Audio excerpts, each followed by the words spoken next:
Iṣẹ́ lòògùn ìṣẹ́. Múra síṣẹ́ ọ̀rẹ́ mi. Iṣẹ́ la fi ń dẹni gíga. Bí a kò bá rẹ́ni fẹ̀yìntì, bí ọ̀lẹ là á rí.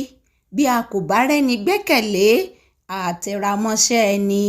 Ìyá rẹ lè lówó lọ́wọ́, bàbá rẹ lè lẹ́sìn lẹ́ẹ̀kan. Bí o bá gbójúlé wọn, ó tẹ́tán ni mo sọ fún ọ. Ohun tí a kò bá jìyà fún kì í lè tọ́jọ́. Ohun a bá fara ṣiṣẹ́ fún ní pẹ́ lọ́wọ́ ẹni. Apálára, ìgúnpá nìyé kan. Báyé bá ń fẹ́ ọ lónìí, bí o bá lówó lọ́wọ́, wọn á tún máa fẹ́ ọ lọ́la. Tàbí o bá wà ní ipò àtàtà, ayé á yí ọ sí tẹ̀ríntẹ̀rín. Jẹ́ kí o dẹni tí ń rágó, kó o rí báyé ṣe yúnmú sí ni. Ẹ̀kọ́ sì tún ń sọ ní dọ̀gá. Múra kí o kọ́ dáradára. Bí o bá rí ọ̀pọ̀ ènìyàn tí wọ́n ń fẹ̀kọ́ ṣẹ̀rínrín, dákun má ṣe farawé wọn.